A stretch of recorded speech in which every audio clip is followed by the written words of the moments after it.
नमस्कार। आज हमारे बीच में संजीव मलिक जी हैं। हाल ही में जालंधर में एक बहुत घिनौना काम हुआ है। बेटी का पिता, वो घर में नहीं थी बेटी, तो उसकी फ्रेंड घर में आई और उसने उस बेटी के संग दुष्कर्म कर दिया और उसको मार दिया। ये बहुत लोगों के साथ ये दिक्कत रहती है। एक तरफ अध्यात्म की यात्रा भी करते रहते हैं, दूसरे तरफ नीचे की टेंडेंसीज में भी फंसे रहते हैं। और विशेष रूप से स्वाधिष्ठान चक्र, हमने महर्षि विश्वामित्र के बारे में भी सुना ना, इतने बड़े ऋषि होकर फिर वो एक मेनका के चक्कर में कैसे डिग्रेड हो गए, डाउनग्रेड हो गए। कि ऐसी जो सोल्स होते हैं जो विक्टिम बनती हैं, जब ये लोग मृत्यु के बाद ऊपर जाते हैं, ऐसी आत्माओं को एक हीलिंग कंटेनर जैसे उसमें रखा जाता है, जहां इनके अंदर से सारे ग्रीफ, जो दर्द के अंदर तक पीड़ा होती है, उनको हील किया जाता है। छोटे बच्चों की जैसे नॉर्मली देखा गया है कि आप 12 साल 15 साल में डेथ हो जाती है, तो यही कहा जाता है कि भाई वो आपका दुश्मन था पिछले जन्म का, जो इस जन्म में आया और आपको थोड़े दिन रह के आपके संग और आपको दुख देके चला गया।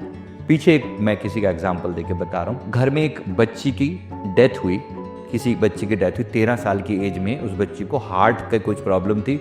उसका जब हमने पास्ट चेक करके देखा, उसने पूछा मेरी बच्ची इतनी जल्दी मुझे क्यों छोड़ के चली गई। तीर्थ स्थान पे ना मतलब डेथ हो जाती है, जैसे केदारनाथ पे तो काफ़ी हुई थी। कुछ महत्वता रखती है कि मतलब आपकी डेथ तीर्थ स्थान पे हो रही है। तो बहुत लोगों ने ऐसे मन में बिठा रखा है, भी काशी जाएंगे तो पक्का है कि भाई आपकी अंत मोक्ष हो गई। तो वहाँ तो मोक्ष धाम बना हुआ है। नेवर, मेरी मौत आ जाए कोई टेंशन नहीं, ये होगा ना काशी में प्राण निकले हमारे।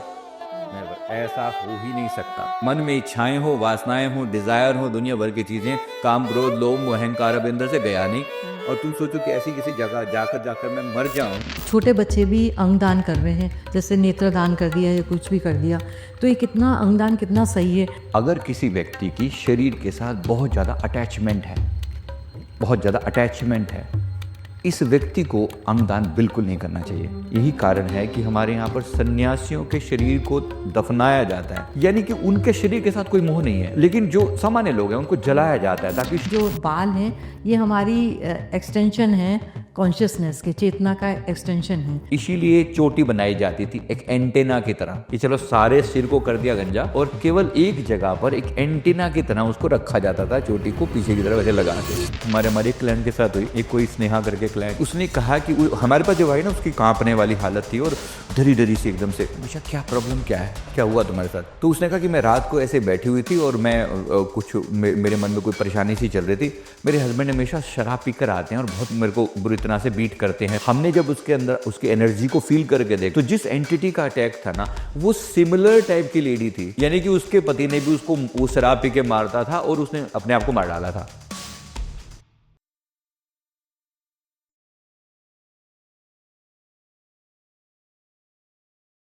नमस्कार। आज हमारे बीच में संजीव मलिक जी हैं, जिन्होंने इस चैनल पे पहले भी एक एपिसोड कर चुके हैं और कमेंट्स में लोगों ने कई सवालों के जवाब मांगे हैं, जो कि आज हम इनसे लेंगे और हम कुछ और मुद्दों पे भी चर्चा करेंगे इनके संग। हाल ही में जालंधर में एक बहुत घिनौना काम हुआ है। एक बेटी का पिता सिख, उसकी वो घर में नहीं थी बेटी, तो उसकी फ्रेंड घर में आई और उसने उस बेटी के संग दुष्कर्म कर दिया और उसको मार दिया। और उससे पहले भी उन्होंने अपनी बेटी के संग बड़ी बेटी के संग ये कर चुके हैं और उसको मार चुके हैं। तो मेरा ये सवाल संजीव जी से होगा, आपसे ये सवाल कि लोग इस धरती पे आते हैं दोबारा जन्म लेके कि सोल इवॉल्व करना है, पुराने कर्मों को काटना है, पर ये तो आके भी पतन की तरफ ये जा रहे हैं। तो ऐसा क्यों हो रहा है ये? देखिए, ये मामला बहुत सेंसिटिव है और मुझे जो हुआ उसके ऊपर बहुत दुख है। उस आत्मा के प्रति भी संवेदनशीलता है जिसने वो पीड़ा पाई है। बहुत सेंसिटिव है ये मामला। इम्पोर्टेंट बात ये कि इस बंदे का कर्म कैसा है, जो जिसने ये किया है उसका कर्म कैसा है। अब इसमें दो बातें होती हैं। देखो, एक व्यक्ति की चेतना जो है वो दो लेवल पर काम कर रही है। एक, आप धर्म का साथ दे रहे हो, आप सेवा कर रहे हो, आप भक्ति कर रहे हो, आप सदग्रंथों का पाठ कर रहे हो, आपकी पुराना कैरी फॉरवर्ड किसी भी रूप में ऐसा हो सकता है। आपने पहले शुभ कर्म किए, परमात्मा ने आपको वैसा ही रूप दिया, आपको वैसा ही काम दिया करने को, है ना। वो आपकी किस्मत का भी पार्ट है, यानी कि वो आपके पूर्व जन्म के कर्मों का, शुभ कर्मों का पार्ट है। पर इस जन्म में जो आपकी लोअर टेंडेंसीज हैं, जो निम्न प्रवृत्ति की जो हमारी अपनी कमियां होती हैं, काम, क्रोध, लोभ, मोह, अहंकार, ईर्ष्या, तृष्णा, ये जो हमारे अंदर के छुपे हुए जो शत्रु हैं, बहुत से लोगों को मैंने देखा है, जाना है कि ऊपर, और भी आपने कई बड़े बड़े लोगों के बारे में भी हमने ऐसा सुना है ना, कहने को बड़ा संत तत्व के रूप में दिखाया करते थे, लेकिन कुछ समय के बाद यही वाला भेद उनका सामने आया कि अंततः स्वाधिष्ठान चक्र यानी कि सैक्रल चक्र से ऊपर नहीं उठ पाए। ये बहुत लोगों के साथ ये दिक्कत रहती है। एक तरफ अध्यात्म की यात्रा भी करते रहते हैं, दूसरे तरफ नीचे की टेंडेंसीज में भी फंसे रहते हैं। और विशेष रूप से स्वाधिष्ठान चक्र, हमने महर्षि विश्वामित्र के बारे में भी सुना ना, इतने बड़े ऋषि होकर फिर वो एक मेनका के चक्कर में कैसे डिग्रेड हो गए, डाउनग्रेड हो गए ना। तो बात क्या है, ऊंचाई की यात्रा तो हो रही है, लेकिन एट द सेम टाइम अपनी लोअर टेंडेंसीज पर काम नहीं हो रहा। अगर मैं चक्रों की भाषा में कहूं तो आपने स्वाधिष्ठान चक्र पर काम नहीं किया, आपकी ये थर्ड आई पावरफुल हो चुकी है, आपका क्राउन पावरफुल हो चुका है, आपका थ्रोट पावरफुल है, क्योंकि प्रत्येक चक्र इंडिपेंडेंट लेवल पर काम करता है। लोअर चक्र पे अभी काम नहीं हुआ और उसको, उसके अंदर जो वासनाएं भरी पड़ी थी, जो डिजायर्स थी, उसको अपने सोल्व किया ही नहीं। ऐसा हमने बाकी लोगों के बारे में भी सुना ही है, तो बहुत सारे एग्जाम्पल मैं नाम नहीं लेना चाहता, लेकिन वो सेम टाइप के, उसी हरकतें टाइप की उन्होंने कभी उस। तो बेसिकली प्रॉब्लम क्या है, आज की आपकी टेंडेंसी, आज के आपके कर्म इतने खराब हो सकते हैं कि आपको इतना नीचे गिरा दें। पर ये सर मतलब इतना इतना नीचे गिर जाना, इतना, क्योंकि मैं समझ नहीं आई, अध्यात्म होते हुए तो समझ आनी चाहिए थी उनको कि ऐसा नहीं करना, फिर ऐसे क्यों हो जाता है? देखो इमोशन के लेवल पर क्या घटित हो रहा है। रावण इतना बड़ा ज्ञानी होते हुए भी पड़ा तो इसी पाप में ना, है ना। बात तो यही हो रही है ना, ज्ञान बड़ा है, बातें बड़ी बड़ी हैं, लेकिन जब अपनी कॉन्शियसनेस के लेवल पर उस चीज को नहीं उतारा।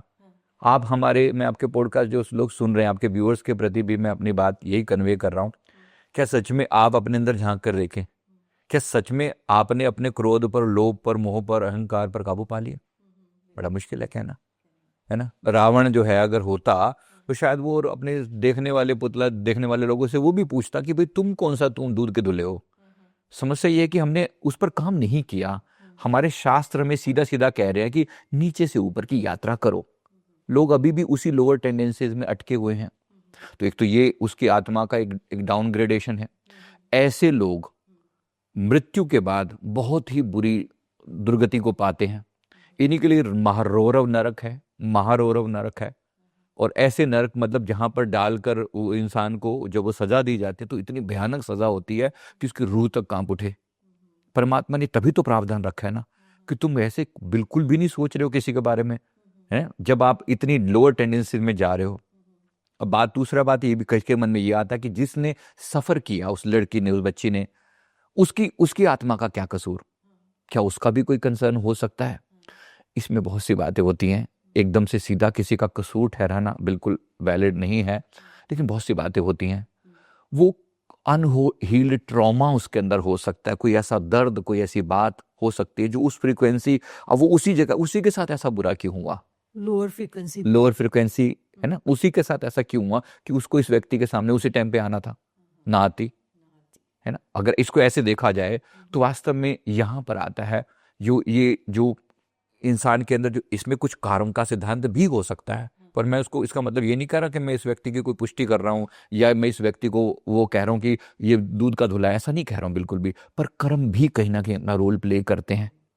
इसी बच्ची के साथ ऐसा क्यों हुआ, कुछ यहां पर भी कोई कर्मा हो सकता है। एकदम से एक लाइन में कुछ कहना बड़ा मुश्किल है, बट हाँ ये जरूर है कि ऐसी जो सोल्स होते हैं, जो विक्टिम बनती हैं, इन आत्माओं की बहुत सॉलिड तरीके से, अच्छे तरीके से परमात्मा इनको हीलिंग देता है। जब ये लोग मृत्यु के बाद ऊपर जाते हैं, अच्छा, इनको हीलिंग मिलती, इनको परमात्मा बहुत अच्छे से, मैंने देखा है ऊपर की यात्रा के दौरान, कि ऐसी आत्माओं को एक हीलिंग कंटेनर जैसे उसमें रखा जाता है, जहां इनके अंदर से सारे ग्रीफ, जो दर्द के अंदर तक वो पीड़ा होती है, उनको हील किया जाता है। सारे एंजल्स आकर उन्हें हील करते हैं और उनके अंदर से उस दुख की छाया को मिटाते हैं, ताकि ये व्यक्ति जब अगली बार इस धरती पर जाए तो उस ट्रॉमा को लेकर ना आए। ले जाए, बिल्कुल। अभी हाल ही में एलॉन मस्क जी ने इंटरव्यू में, किसी के इंटरव्यू में बोला कि हम लोग इतने हायर कॉन्शियसनेस में, इतनी हायर चेतना में चले जाएंगे कि ये रुपए की तो कोई वैल्यू ही नहीं होगी। तो उनका ये कहना है कि सिर्फ एनर्जी लेवल पे हम वर्क करेंगे। तो आपको क्या लगता है कि जब ये इतनी हायर कॉन्शियसनेस चेतनाएं हो जाएंगी सबकी, तो वो ऊर्जा कैसी होगी? देखो, इसको मैं कुछ समय से मैं एक वर्ड यूज कर रहा हूँ, इसको हम 3D to 5D ट्रांजिशन बोल रहे हैं। यही बात अपने ढंग से हम बात को कह रहे हैं। 3D का मतलब होता है थर्ड डायमेंशन में जीने वाले लोग, जो अपने मणिपुर चक्र पर जी रहे हैं। अर्थात वो लोग जिनके लिए पैसा, मान सम्मान, इज्जत, समाज में रुतबा बहुत बड़ी बात है। अभी आज के संसार लगभग 3D में जी रहा है। एज ऑफ नाउ लगभग सारी दुनिया या 3D में जी रही है। मतलब वो 3D का मतलब थर्ड डायमेंशन में, थर्ड चक्रा पर जी रही है, जहां पर उनका एक ईगो है, जहां पर उनका एक फॉल्स प्राइड भी है, और जहां पर वो अपने आप को दिखाने के लिए कुछ भी कर सकते हैं, राइट। तो ये थर्ड डायमेंशन है। फोर्थ डायमेंशन होगा तो वो ऐसा होगा जहां पर लोग इमोशन में जिएंगे, भाव में जिएंगे। मेरे पास पैसा है लेकिन मन में भाव है कि मैं दूसरों की सेवा करूं, तो ये लेवल उससे ऊंचा उठ गया। पैसा होने किसी से का दुख दर्द को समझ यस, जाएंगे। पैसा होने से प्राइड ना आकर पैसा होने से सेवा भाव आया। बात बहुत बड़ी है। ऐसे लोग अभी भी हैं, जाहिर सी बात है, ऐसे लोग हैं, और ऐसे लोगों के कारण ही सृष्टि में कहीं ना कहीं बैलेंस क्रिएट हुआ है। तो ये है फोर्थ डायमेंशन, जहां लोग हृदय केंद्रित होकर जीते हैं, सेवा भाव में जीते हैं। फिर आता है फिफ्थ डायमेंशन, ये जो कह रहे हैं एलन मस्क, उसकी बात कर रहे हैं, जहां ज्ञान के लेवल पर जिया जा रहा है, राइट। अभी हमें लगता है क्या सच में ऐसे लोग होते होंगे इस दुनिया में कि जो ज्ञान के लेवल पर जी रहे होंगे, जहां पर एनर्जी, जहां पर भाव, जहां पर इमोशन, जहां पर सेवा भाव या आपकी फ्रीक्वेंसी सब कुछ मैटर करती है। यस, ऐसे लोग भी हैं, कुछ तो हैं, चाहे सारी दुनिया ऐसी नहीं है, लेकिन कुछ तो हैं, अभी भी हैं, अभी भी हैं। हाँ। जाहिर सी बात है। अब ये कि सारी जो ओवरऑल पब्लिक है वो अपग्रेड हो, उस लेवल पर पहुंचे जहां पर इमोशन से आपके पैसे से ज्यादा महत्व हो आपकी कॉन्शियसनेस का, कि आपने वैल्यू क्या ऐड करी। आप बेशक एक बहुत बड़े पॉलिटिशियन, आपके घर में करोड़ों रुपया, अरबों रुपया है, पर आपने समाज को क्या दिया, जहां पर आपकी वैल्यू उस बेसिस पे कैलकुलेट होगी कि आपकी एनर्जी कैसी है, राइट। तो ये वो एलन मस्क जो कह रहे हैं ना, इसी के बारे में कह रहे हैं कि एक ऐसा लेवल आ रहा है धीरे धीरे कि हमारी चेतना, देखो एक समय के बाद एआई आपके काम को, रिपीटेटिव कामों को इतना ईजी कर देगा कि अब बहुत सारे काम आपके आसानी से होने लगे हैं, है ना। जैसे अभी भी इस लेवल पर है बात, अब से 10-15 सालों में एआई बहुत एडवांस हो जाएगा। आपके सारे रेपिटेटिव काम, मतलब पैसे वाले से होने वाले काम जो है ना, वो ऑटोमेटिकली हो रहे हैं। अब सेकेंडरी हो गया पैसा। अभी मैं एकदम से नहीं कह रहा हूं कि हो जाएगा, बट धीरे धीरे ये अपग्रेडेशन होगा। एक समय पर जाकर केवल एनर्जी लेवल पर चीजें रह जाएंगी कि हाँ भाई, इस बंदे की एनर्जी बहुत अच्छी है, ये समाज के लिए कुछ कर पा रहा है। पैसा तो मेरे पास भी, आपके पास भी, उनके पास भी, उनके पास ही है, बट इस व्यक्ति की जो तुलना है वो एनर्जी के फॉर्म में है। आप एक बार देवी देवताओं के बारे में सोच के देखो, हम कंपैरिजन करते हैं अगर किसी भी देवी देवताओं के बीच में, किस लेवल पर कंपैरिजन करते हैं? गणपति बप्पा में, हनुमान जी में और इंद्र देवता में क्या चीज, अगर हम कंपैरिजन करें मेंटली, क्या हम उनका पैसा देखते हैं कि इंद्र देवता ज्यादा अमीर हैं या इनके पास, क्या कंपैरिजन कर रहे हैं? उनके गुणों का। मेरे लिए कौन ज्यादा इजीली उपलब्ध है? गणपति बप्पा मेरे लिए इजीली उपलब्ध हैं, हनुमान जी मेरे लिए इजीली उपलब्ध, इंद्र देवता नहीं है। I don't care. मेरे लिए जो उपलब्ध हैं, जो मेरे को हेल्प कर रहे हैं अपग्रेड होने में, जहां मेरी जरूरत है, मेरी प्रॉब्लम है, उसको सोल्व करने में मदद करते, तो मेरे लिए वो महान है, चाहे बेशक इंद्र देवता जो हैं वो स्वर्ग के राजा क्यों ना हो, राइट। तो ये हम क्या कर रहे हैं? कॉन्शियसनेस के लेवल पर कंपैरिजन कर रहे हैं। बिल्कुल, बहुत अच्छा दिया जवाब आपने। अच्छा, नॉर्मली जैसे अब बर्थ लेते हैं तो मतलब यही सोचने में, मतलब सब लोग यही बोलते हैं ना कि भाई मृत्यु तो निश्चिंत है या सत्य है मृत्यु तो, पर क्या ये वाक्य हमको जो जीवन या मृत्यु के बीच में जो पर्पस है उससे भटकाती नहीं है? क्योंकि हम अगर यही सोचने में लग जाएं तो हमारी फिर लाइफ का पर्पस ये हो जाएगा, अरे भी हमको मरना है तो हम क्या करें, बस ये तो हमारा तो अंत तो है ही निश्चिंत। तो फिर ये तो हमारे को ये भटकाने वाला चीज नहीं है ये, कि भाई पर्पस तो मतलब जन्म लिया है तो कोई पर्पस तो होगा ही, पर ये बोल दिया कि भाई मृत्यु तो निश्चिंत है, ये सत्य है, यही बोला जाता है नॉर्मली। तो ये हमको मतलब एक माइंड में ये आ जाता है कि हाँ अल्टीमेटली तो चलो ये भटकाने वाला, मतलब इंसान का फिर मन भटक जाता है कि भाई क्यों करें हम फिर। ये इस अपनी व्यक्ति की सोच पर डिपेंड कर रहा है कि आप मृत्यु को कैसे देख रहे हो। अगर आप मृत्यु को एज ए ट्रांसफॉर्मेशन देख रहे हो, अगर एक शरीर की बात देख रहे हो, तो ये सारा खेल झूठ है। फिर ये तो बात आप अच्छे से समझ सकते हैं ना। इसका मतलब है कि जो आज आप भागदौड़ मचा के बैठे हो, एक बंदा कह रहा है और इकट्ठा कर लो, एक और इकट्ठा करो और इकट्ठा कर लो, इतना सा घर है 2 कमरों वाला है, मुझे 4 कमरों वाला घर चाहिए, मुझे कोठी चाहिए, मुझे बंगला चाहिए, एक गाड़ी है मुझे बड़ी चाहिए, मुझे लिमोजिन चाहिए बड़ी वाली, है ना। ये क्या हो रहा है, ये भगदड़ जो है, अगर मैं आपको सीधा बोलूं कि अब आप मरने वाले हो, देखो दिमाग पे कैसे इंपैक्ट पड़ेगा। क्या मरने का विचार आपको इस भगदड़ चूहा दौड़ जो बड़ी पड़ी है कैसे दूर नहीं रहेगा। मृत्यु आपको अलाइन करती है आपके पर्पस की तरफ। अन्यथा मुझे जैसा लगता है, क्योंकि मैं बहुत ज्यादा इस चीज का मुझे लगता है सभी संत महात्मा हमेशा मृत्यु के बारे में बार बार जिक्र करते हैं ताकि व्यक्ति को अपना पर्पस याद आए, वरना वो इस चूहा दौड़ में इतना फंस जाएगा ना, उसको कभी पर्पस याद नहीं आएगा। मुझे लगता है कि मृत्यु अलाइन करती है आपके पर्पस की तरफ, ना कि भटकाती है, राइट। पर इसका मतलब ये नहीं है कि मैं अननेसेसरी ये बार बार जिक्र ही करता रहूं कि मौत आने वाली है, मौत आने वाली है, मौत आने वाली है। मैं ऐसा नहीं कह रहा हूं, बट कम से कम मुझे अलाइन, मुझे भी एक दिन जाना है। जाना है तो आदमी पे आएगा ना दिमाग में कि मैं क्या पर्पसफुल में जीऊं, मतलब पर्पसफुल होकर जीऊं। हाँ, राइट। बहुत अच्छा जवाब। अध्यात्म का पर्पस क्या है? भजन कीर्तन है कि सेवा है? और अगर ये मतलब अगर ये इन दोनों में से चयन करना पड़े तो क्या चीज़ का चयन करें? और आजकल सोशल मीडिया में ये चल रहा है, मतलब कोई पॉडकास्टर है, कोई यूट्यूबर है या कोई एंटरप्रेन्योर है, तो ये बोलते हैं कि भाई मैं सक्सेसफुल इसलिए बना हूँ क्योंकि मैंने अध्यात्म का मार्ग चुना है। तो इसमें आप क्या बोलना चाहेंगे इस पे से? देखो एक चीज को समझो, अध्यात्म का मेरी भाषा में जो उत्तर है, अध्यात्म क्या है? अध्यात्म यूनिवर्स के साथ अलाइनमेंट है। अध्यात्म एक मेच्योरिटी का लेवल है, ठीक है। एक इसको ऐसे सोच के देखो, एक छोटे बच्चे को हर छोटी चीज जो चमकने वाली है अच्छी लगती है, उसको आग भी दिख रही है ना, वो उस पर हाथ मारने की कोशिश करता है, छोटा है ना, उतना उसका लेवल है, उसको हर चमकने वाली चीज के प्रति अट्रैक्शन पैदा होता है क्योंकि वो छोटा है। आप और हम जैसे लोग मेच्योर हुए, थोड़े बड़े हुए, हमने जाना कि नहीं ये तो आग है, आग हाथ जला देती है, हमने समझा, मेच्योर हो गए ना। ऐसी दुनिया में बहुत लुभावनी चीजें हैं। अध्यात्म का मतलब है आपका मेच्योरिटी लेवल, आपकी कॉन्शियसनेस का, आपकी चेतना का मेच्योरिटी लेवल बढ़ गया। अब मैं समझ पा रहा हूं कि ये चीज छोटी है, तुच्छ है, बेकार है, नुकसान पहुंचाने वाली है, और ये चीज सही है जो मैंने पकड़ी है यहां पर। अध्यात्म आपको मेच्योरिटी दे रहा है। अध्यात्म भजन कीर्तन का नाम नहीं है, ना ही अध्यात्म केवल आंख बंद करके बैठ जाने का नाम है। अध्यात्म का मतलब है कि अंदर के लेवल पर एक मेच्योरिटी आ गई, स्पिरिचुअल मेच्योरिटी का नाम अध्यात्म है। मतलब मेच्योरिटी ऐसे कि भली आप सेवा करें या कुछ भी करें, मतलब तो एक संपूर्ण मन से करें या चेतना से करें आप वो काम। देखो ये साधन है। कोई व्यक्ति अगर भजन सेवा नहीं भी कर रहा, पर क्या बात आध्यात्मिक नहीं हो सकता? बिल्कुल हो सकता है। अंदर के लेवल पर मेच्योरिटी आ गई, समझ आ गई, अब वो चाहे किसी भी रूप में करे, चाहे वो एंटरप्रेन्योर भी क्यों नहीं हो गया, ठीक है। ऐसे बहुत से लोगों को मैं जानता हूं जो बहुत ऊंचाई पर है, टॉप मोस्ट है अपने बिजनेस में, लेकिन एट द सेम टाइम वो आध्यात्मिक भी हैं, यानी चेतना अपग्रेड हो गई। तो उनकी चेतना में क्या ऐसा अपग्रेडेशन हुआ, आप बताइए। देखो एक तो सिंपल सी बात समझो, मेडिटेशन जैसे आप अपने अंदर से जुड़ते हो, एक तो है मैं चूहा बिल्ली वाली दौड़ में भागता रहूं बाहर, इससे कंपटीशन करनी है, इसकी गर्दन काटनी है, इससे ऊपर पैर रख के अपने आप को ऊंचा करना है, एक तो ये वाला भाव है। एक ये है कि मैंने इस भीड़ को थोड़ा देर के लिए छोड़ा, मैं जानता हूं मैं भी इसका पार्ट हूं, मैं भी एक हिस्सा हूं इसका, लेकिन एट द सेम टाइम मैं भीतर अपने अंदर एक डीप अंडरस्टैंडिंग है कि ये सब कुछ नहीं है, ये ऊपर की चकाचौंध है, ये मैं अच्छे से जानता हूं।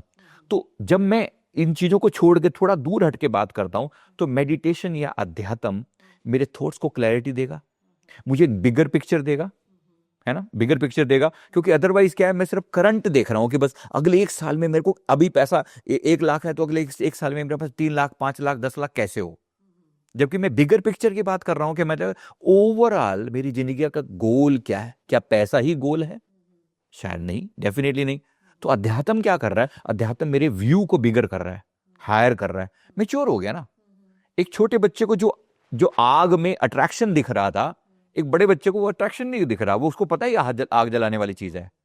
तो वो मैच्योरिटी का नाम अध्यात्म है।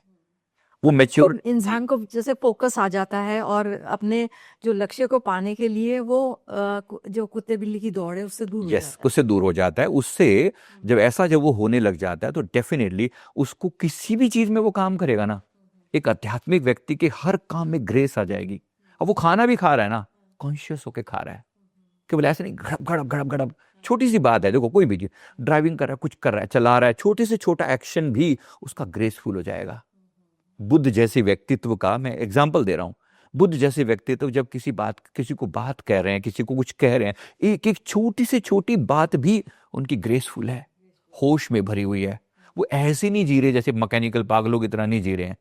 उनका चलना, उनका हंसना, उनका बोलना, उनकी बात, उनके जीवन का हर एक एक्शन। आज हम बुद्ध की कहानियां सुनाते हैं, बुद्ध ने किसी को ऐसा कहा, आज वो कहानी बन गई है ना। छोटी सी, हमने पता नहीं कितनों को कितना कुछ कहा, आपने किसी को कितना कुछ कहा, वो कहानी क्यों नहीं बनी?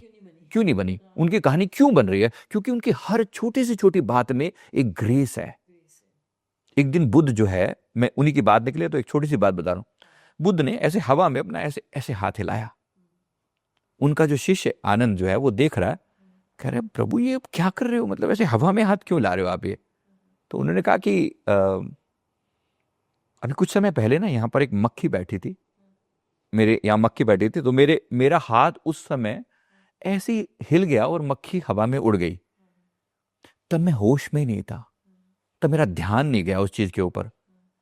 अब मैंने उसी चीज को, अगर मैं कॉन्शियस होता, होशपूर्ण होता, तो मैं उसको कंपैशन के साथ हटाता, मैं उसको ऐसे ही दुत्कार नहीं देता। एक मक्खी ने मेरी तरफ आकर मेरे शरीर पर थोड़ी देर के लिए जगह बनाई, मैंने उसको दुत्कार दिया था उस समय। इतनी छोटी सी बात के लिए भी बुद्ध सोच सकते हैं, तभी वो बुद्ध हैं, है ना। ये बात हम एक सामान्य इंसान से, आप सोच सकते हो मुकेश अंबानी के साथ ऐसा हुआ हो? इम्पॉसिबल ना। वो उनका लेवल डिफरेंट है, उनका लेवल डिफरेंट है। लेकिन यहां आप उम्मीद कर सकते हो कि ये व्यक्ति जो भी कहेगा, जो भी करेगा, चलेगा भी सही ना। तो हम कहते हैं बुद्ध के चरणों के नीचे जो है ना वो फूल झड़ते हैं। वो फूल कहाँ झड़ते हैं? वास्तव में वो खुद एक सुंदरतम फूल हैं, अस्तित्व का बनाया हुआ। और वो जो कर रहे हैं ना, उनकी हर बात ग्रेसफुल है। ये है एक्चुअली जिसको अवेकनिंग कह रहे हैं, जिसको अध्यात्म कह रहे हैं, ये अध्यात्म है। आपने ना कई पीएलआर किए होंगे, करते हैं आप जैसे, तो नॉर्मली ऐसे पता चल जाता है कि ये हमारा किसी व्यक्ति का पता आपने किया है, और ये आपने बोला है कि भाई ये मतलब पीएलआर में ही आया है कि ये आपके लास्ट लाइफ है। ऐसे कभी निकल के आया? क्योंकि मैंने तो यही सुना है कि लोग ये बोलते हैं, और कई लोगों ने भी बोला है कि आप ये पूछना कि नॉर्मली क्या होता है कि बहुत कलर्स की सोल होती हैं, पर जो आखिरी जो टाइम होता है तो वो कलर की सोल वाइट हो जाती है। तो क्या आपने ऐसा कोई अनुभव किया पीएलआर में? देखो, जो आप जिसको लास्ट बर्थ कह रहे हो ना, लास्ट बर्थ का मतलब ये है कि ये सोल अब बिल्कुल मैच्योर हो चुकी है। अभी मैंने जिस स्पिरिचुअल मैच्योरिटी की बात करी ना, मैं उसी की बात कर रहा हूँ। रही बात ऑरा के कलर की, डेफिनेटली देखो, ऑरा का कलर वाइट होना ये मैटर करता है, बिल्कुल मैटर करता है। इसका मतलब है कि इस बंदे ने अपनी डार्कनेस को समाप्त कर दिया। तमसो मां ज्योतिर्गमय, अंधकार से प्रकाश की यात्रा पर हम सभी चल रहे हैं।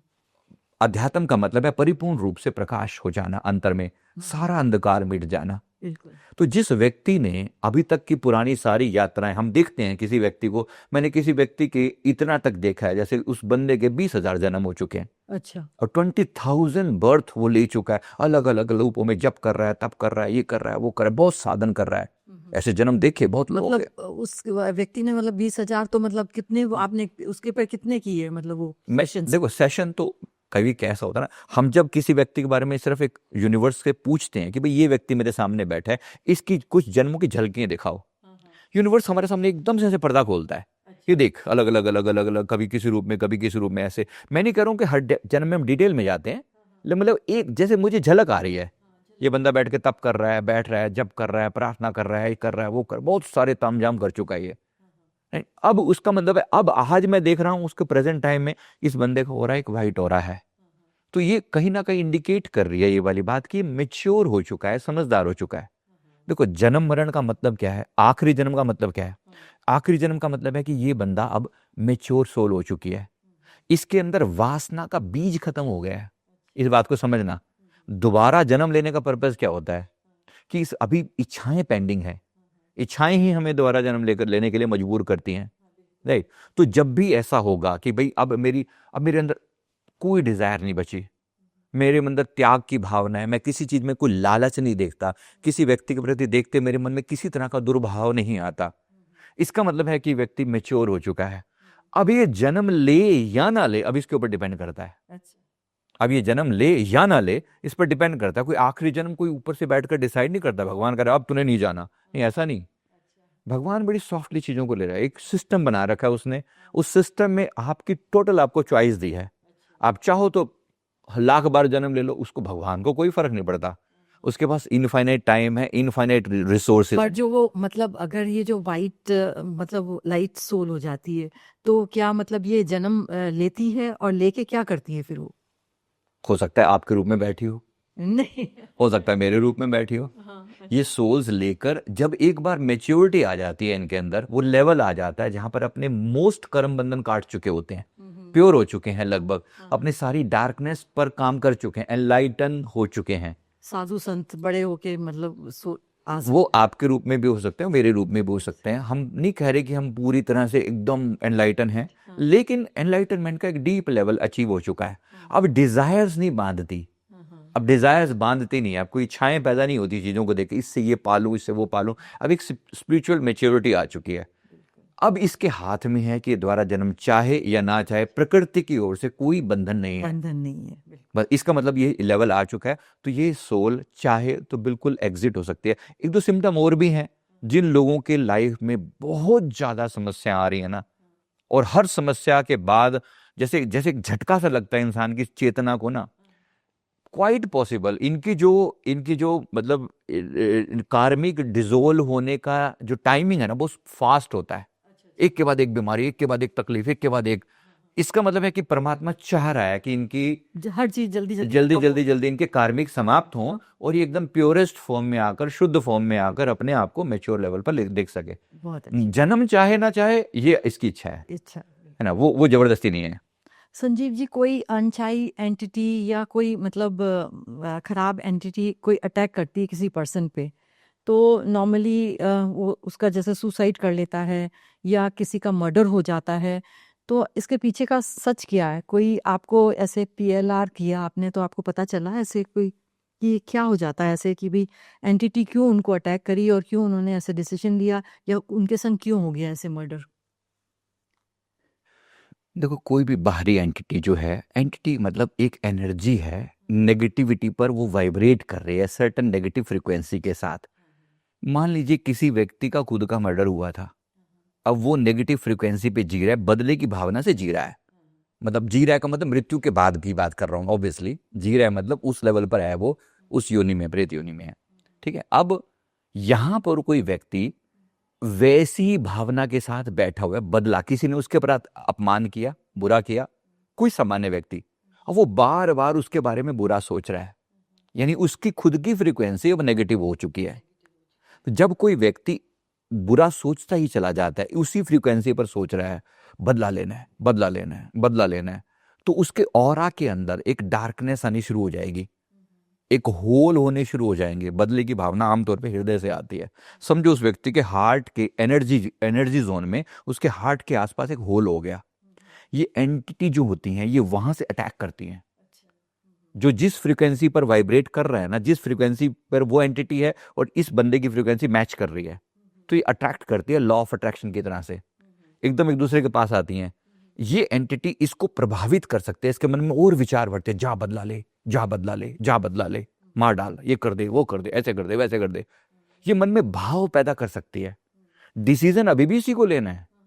ये ऐसा नहीं है कि वो एंटिटी आके करवा देगी, इससे कुछ करवा नहीं सकती, लेकिन इसके मन को इन्फ्लुएंस कर सकती है, क्योंकि वो भी एक एनर्जी है, उसके मन का जो विचार है वो भी एक एनर्जी है।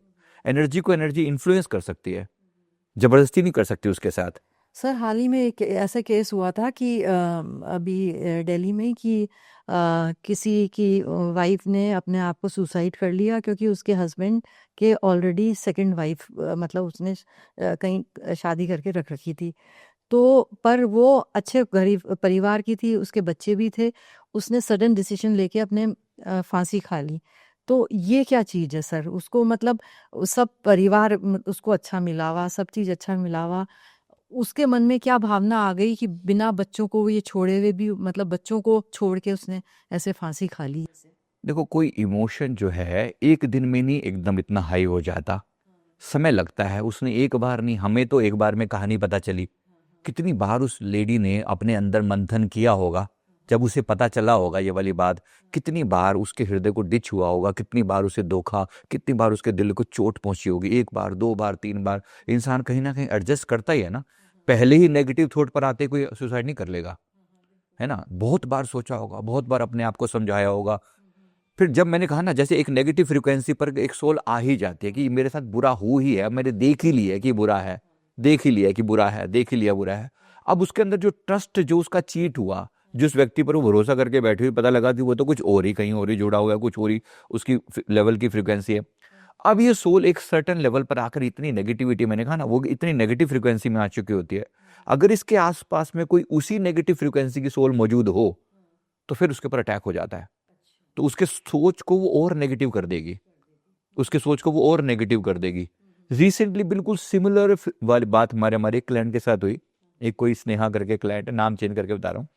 उसके भी उसने कहा कि हमारे पास जब आई ना, उसकी ट्रेम्बलिंग थी, काइंड ऑफ कांपने वाली हालत थी और डरी डरी सी एकदम से। मैंने पूछा क्या प्रॉब्लम, क्या है, क्या हुआ तुम्हारे साथ? तो उसने कहा कि मैं रात को ऐसे बैठी हुई थी और मैं मेरे मन में कोई परेशानी सी चल रही थी। मेरे हस्बैंड हमेशा शराब पीकर आते हैं और बहुत मेरे को बुरी तरह से बीट करते हैं, पिटाई करते हैं, मारते हैं, अपमान सहते सहते सहते उस दिन मैं बहुत बुरा, रात को भी आए पी पू कर मेरे को गालियां देके सो गए, मैं नहीं सारी रात सो पाई। तो मेरे तब रात को ना, कुछ रात को क्या 2-2:30 बजे मुझे ऐसा फील हुआ कि जैसे मुझे झटका सा लगा शरीर के अंदर, और तब से मेरा शरीर पूरा से कांप रहा है ऐसे जैसे। अब ये अटैक था एंटिटी का, ये एंटिटी का अटैक था जो उसके ऊपर हुआ। हमने जब उसके अंदर अटैक, उसकी एनर्जी को फील करके देखा, उसकी एनर्जी के वाइब्रेशन को चेक करके देखा, तो जिस एंटिटी का अटैक था ना, वो सिमिलर टाइप की लेडी थी। यानी कि उसके पति ने भी उसको वो शराब पी के मारता था और उसने अपने आप को मार डाला था। अब वो एनर्जी वो मौजूद है वहीं पर आसपास में। ये लेडी उसी फ्रीक्वेंसी पर है, उसी फ्रीक्वेंसी से उसके साथ वो कनेक्ट हो जाती है। अब इसको वो तंग कर रही है बुरी तरह से, इसके अंदर बदले की भावना, नेगेटिविटी पैदा कर रही है और उसके पूरे शरीर पर जैसे कब्जा करने की वो कोशिश कर रही है। बड़ी मुश्किल से उसको हील किया, उसकी एनर्जी को बढ़ाया। देखो मैं सबके लिए कह रहा हूँ ये बात, ये केवल इस लेडी की बात नहीं, एग्जाम्पल हमने लिया तो सारी बातों के लिए लेते हैं। जब आप किसी भी इमोशन की इंटेंसिटी में जाते हैं, हाई इमोशंस के साथ, देखो चाहे वो काम का इमोशन हो, पूरी बात समझा रहा हूँ, बुरा मत समझे कोई भी बात, मतलब कामुकता मन में उठ रही है, नेगेटिव, अब बात है नेगेटिव, आप आसपास की ऐसी एनर्जी को अट्रैक्ट कर रहे हो जब आप इंटेंस, जो उसी फ्रिक्वेंसी पर कभी वाइब्रेट कर रही होंगी, आपके सीधे सैक्रल चक्र से एंटर कर सकती हैं वो। आपने सुना है कुछ बात, लोग इसने एकदम अंधे हो जाते हैं, पागलपन सवार हो जाता है, फिर उसके बाद वो कुछ भी उल्टा सीधा कर डालते हैं। तो काम, क्रोध, हाई इंटेंसिटी वाले, हाई इमोशन वाले वो है। लोभ, कोई व्यक्ति लोभी है, लोभ में वो लोभी एंटिटी उसके ऊपर अटैक करेगी और उसके से कोई ऐसा बड़ा काम करवा देगी, मतलब पैसे के चक्कर में चोरी, कुछ ऐसा बड़ा काम जिससे वो बंदा फंस जाएगा बाद में। उस वक्त ये नहीं पता कि मैंने कैसे कर दिया ये। तो काम, क्रोध, लोभ, मोह, अहंकार, ईर्ष्या, किसी के गुस्से में आकर एकदम से आपने कुछ कर दिया बुरा सा, बाद में पछताते ये मेरे से कैसे हो गया, ये अटैक होता है। तो ये सेम इमोशंस वाली एंटिटीज अटैक करती हैं। बिल्कुल। हाँ, तो मैं फिर कह रहा हूँ डिसीजन हमारे हाथ में होता है। अगर हमने थोड़ी सी अपने अंदर की यात्रा करी हो और उस चीजों को ओवरकम करने का प्रयास किया हो, तो डेफिनेटली उस चीजों को हम ओवरकम कर पाते हैं। कोई एंटिटी हमसे कोई गलत जबरदस्ती करवा नहीं सकती। डिसीजन हमारे हाथ में होता है, हमारे फ्रीक्वेंसी को हमको हायर करना चाहिए। बिल्कुल। छोटे बच्चों की जैसे नॉर्मली देखा गया है कि 12 साल 15 साल, किसी के 15-17 साल में डेथ हो जाती है, तो यही कहा जाता है कि भाई वो आपका दुश्मन था पिछले जन्म का, जो इस जन्म में आया और आपको थोड़े दिन रह के आपके संग और आपको दुख देके चला गया। तो क्या ये सत्य है ये बात, या किसी आपने PRL में पार्शली ठीक है, लेकिन ज़्यादा ऐसा ठीक नहीं है। हमेशा किसी भी बच्चे का जाना या किसी व्यक्ति का कम उम्र में शरीर छोड़ जाना ये इंडिकेट नहीं करता कि वो हमारे घर में केवल एक दुश्मन की तरह से आया था। जरूरी नहीं है, बिल्कुल भी जरूरी नहीं है। पीछे मैं किसी का एग्जाम्पल देके बता रहा हूँ। घर में एक बच्ची की डेथ हुई, किसी बच्ची की डेथ हुई 13 साल की एज में। उस बच्ची को हार्ट का कुछ प्रॉब्लम थी, वो सीवियर हो गई और उसके बाद डेथ हो गई। मेरे किसी क्लाइंट की बात है। तो उसका जब हमने पास्ट चेक करके देखा, उसने पूछा मेरी बच्ची इतनी जल्दी मुझे क्यों छोड़ के चली गई। अब इस बच्ची का एक सोल कॉन्ट्रैक्ट था इसके घर को यूनाइट करने का, मैंने उससे पूछा, जब ये बात मेरे को नहीं पता थी कि इनके परिवार में क्या चल रहा है, वो आया अपनी प्रॉब्लम लेकर, तो मैंने पूछा कि तुम्हारा परिवार इकट्ठे रहता है क्या, मतलब आपस में तुम्हारे आपस में मिलजुल के रहने का मेलजोल है, प्यार है, आपस का भाव है? अभी भाव वो कुछ नहीं है हमारे यहाँ पर, बहुत हालत खराब है। पहली बार समझो हम इसकी मृत्यु के बाद इकट्ठे हुए।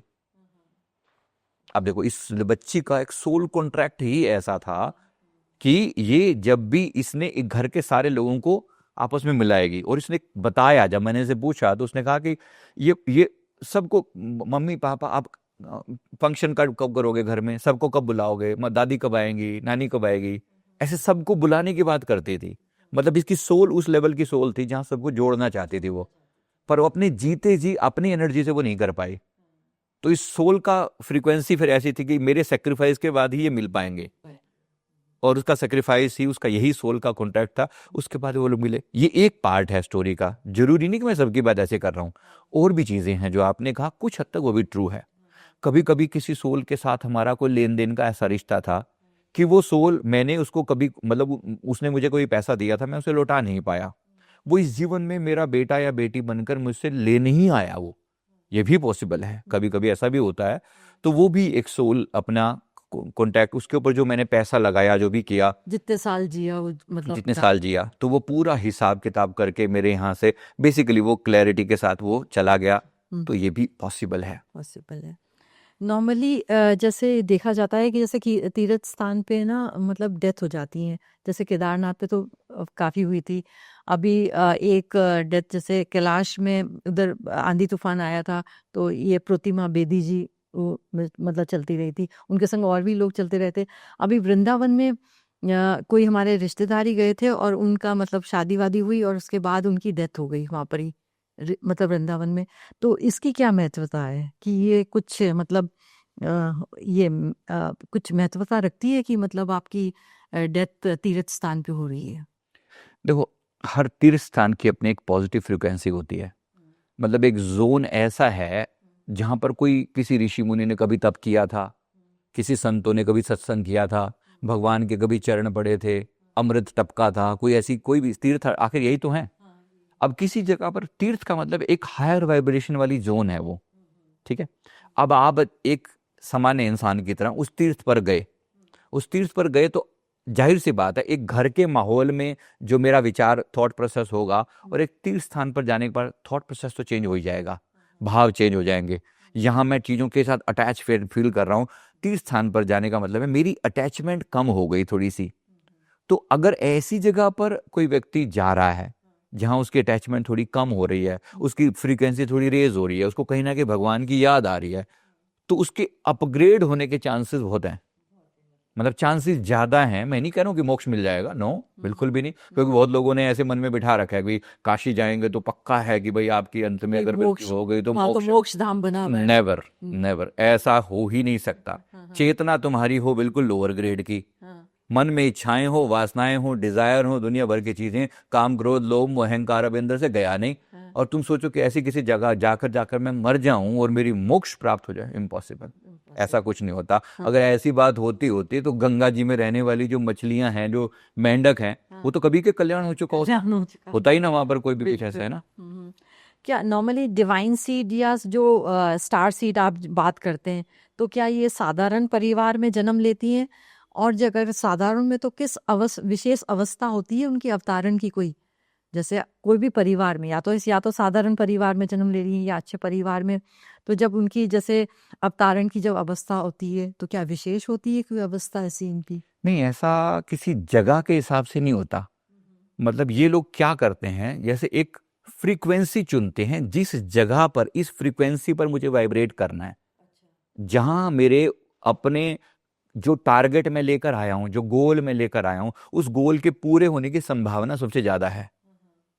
जिस गोल जगह पर भी हर आत्मा अपनी उसी फ्रीक्वेंसी को चुनती है। ये केवल स्टार सीड या डिवाइन सीड के बारे में ही ट्रू नहीं है, सभी आत्माओं के बारे में ट्रू है।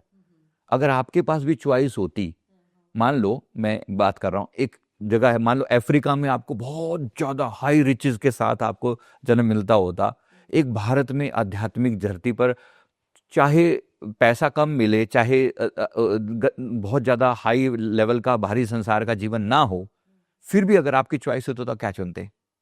जाहिर सी बात है भारत को चुनते। अध्यात्म है ना, चॉइस क्या है आपकी? हर आत्मा की अपनी एक चॉइस है।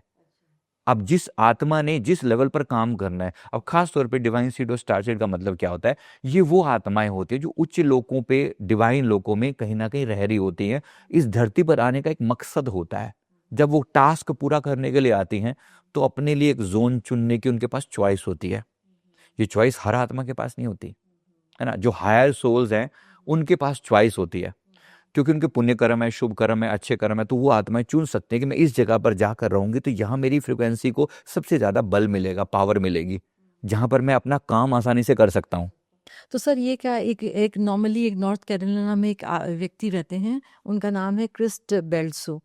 तो उनको कहते हैं कि वो कहीं भी जाता है तो कोई लाइट ऑब्जेक्ट्स वगैरह उनको फॉलो करती हैं, कोई लेडी, डिवाइन लेडी उनको मतलब एंटी नॉन फिजिकल एंटिटी के रूप में उनको फॉलो करती हैं, या मतलब उनके सर्कमस्टांसेस ऐसे बन जाते हैं कि उनके संग अजीबो होता है। तो ये क्या है, वो व्यक्ति क्या है, मतलब कोई डिवाइन सीड है कि स्टार सीड है, कि उनका पर्पस क्या है कि उनको मतलब यूएफओ भी उनको फॉलो करते हैं, जो भी एलियंस जो आते हैं, तो ये उनके संग ऐसा क्यों हो रहा है?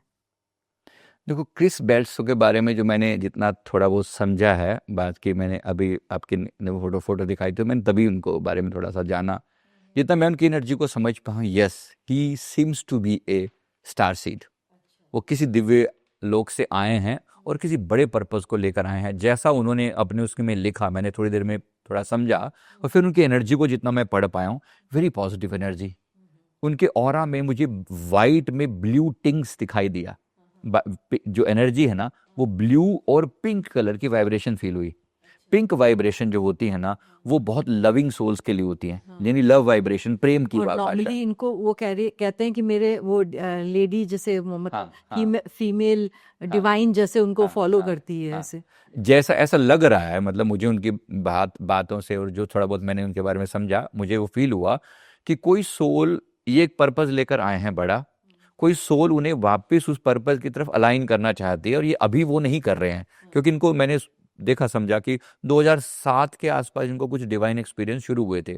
शुरू में तो बहुत डर गए थे। बाद में जब उन्होंने उन चीज़ों को, अपने डर को ओवरकम किया और ये समझा कि ये एनर्जी कहीं ना कहीं मुझे कुछ गाइडेंस दे रही है, मुझे डरा नहीं रही है, और फिर उन्होंने पाया कि उसके बाद नासा ने भी उन्हें फॉलो किया, तो वो लाइमलाइट में आ गए एकदम से कि भाई ये ऐसा लग रहा है कि जैसे कोई बहुत बड़ा काम इनसे करवाया जाना है। तो मेरे ख्याल से वो दूसरे डायमेंशन से इनको स्पिरिचुअल अवेकनिंग के लिए भेजा गया है। ऐसा लगता है, बिल्कुल ऐसा ही लग रहा है। उनके एनर्जी को देख के, चेहरे को देख के, व्हाइट कलर का उनके ऑरा में ब्लू टिंग्स है, और साथ में जो लाइट दिख रही है वो, और जो उसमें मैंने देखा कि वो जो लाइट है वो पिंक कलर की लाइट है। पिंक जो है ना, लविंग वाइब्रेशंस होती है। तो ऐसे लोग जो हीलर्स होते हैं उनमें ग्रीन और पिंक दिखाई पड़ता है। ये ग्रीन पिंक जहां पर भी होगा, इसका मतलब है कि ये सोल कहीं ना कहीं दूसरों को हील करना चाहती है। तो अगर ये जो क्रिस हैं, ये अगर अपने सच में लोगों की हीलिंग पे लग जाए ना, इनके द्वारा लाखों आत्माओं का भला हो जाएगा। इनको ऐसा जरूर करना चाहिए। संजीव जी, ये जैसे आजकल छोटे बच्चे भी अंगदान कर रहे हैं, बड़े तो करते ही थे पहले, जैसे नेत्रदान कर दिया या कुछ भी कर दिया, तो ये कितना अंगदान कितना सही है? क्या ये सोल जर्नी में अड़चन नहीं बन सकता? और आपसे अभी से ऐसी वो बात कर रही थी तो मैं किसी का पता चला कि एक छोटी सी बच्ची की ब्रेन डेड हो गया, तो पेरेंट्स ने उसके 4 अंग निकाल के वो दान की 4 की लाइफ बच गई उससे। तो क्या मतलब, ये एक तरफ तो वो लाइफ बचा रही है, एक तरफ वो अंगदान कर रही है, तो क्या ये आपको लगता है कि उसकी सोल जर्नी में ये अड़चन बनेगा? मेरे ख्याल से इसके सोल जर्नी में बहुत हेल्पफुल होगा। अच्छा। देखो, इसमें क्या होता है, इसको समझते हैं पहले। अगर किसी व्यक्ति की शरीर के साथ बहुत ज़्यादा अटैचमेंट है, बहुत ज़्यादा अटैचमेंट है, इस व्यक्ति को अंगदान बिल्कुल नहीं करना चाहिए। जिसकी अटैचमेंट है, जिसकी अपनी शरीर की कॉन्शियसनेस के साथ चिपका पड़ा है, वो व्यक्ति मरना ही नहीं चाहता।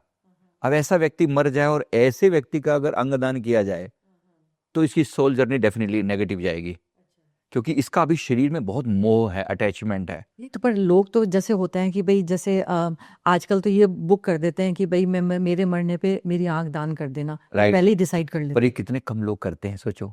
यानी इतनी कितनी कम आत्माएं होती होंगी, लाखों में से मुश्किल से 5 लोग, है ना। जो लोग अपने आप को चुनते हैं, जाहिर सी बात है अपने मन को उन्होंने मनाया होगा कि मेरे लिए कोई फर्क नहीं पड़ता, मेरे बाद किसी का भला हो जाए। यानी ये आत्माएं इवोल्ड सोल हैं, हायर सोल हैं।